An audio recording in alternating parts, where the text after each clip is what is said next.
বন্ধুরা, আপনারা জানেন কি কোন সেই পাঁচজন ব্যক্তি যে রমজান মাসে সবগুলো রোজা রেখেও আল্লাহ তাদের রোজা কবুল করবেন না?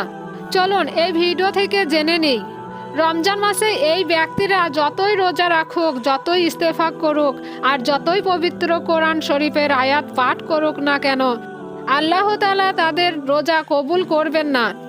এক নম্বরে রয়েছে যারা মা বাবার খেদমত করে না অথবা মা বাবার অবাধ্য সন্তান। দুই নম্বর যারা মদ খেয়েছে, বেশ্যা করেছে, আত্মীয় স্বজনদের সাথে খারাপ আচরণ করেছে বা আত্মীয়তার সম্পর্ক বজায় রাখেনি। নাম্বার চার, যে অযথা ঝগড়া করেছে অথবা যারা ঝগড়া করছে তাদের ঝগড়াকে না মিটিয়ে দিয়ে বরঞ্চ আরও বাড়িয়ে দিয়েছে। নাম্বার পাঁচ, যে ব্যক্তি মনে হিংসা রেখেছে। এই রকম ব্যক্তিদের রোজা আল্লাহ কখনোই কবুল করবেন না।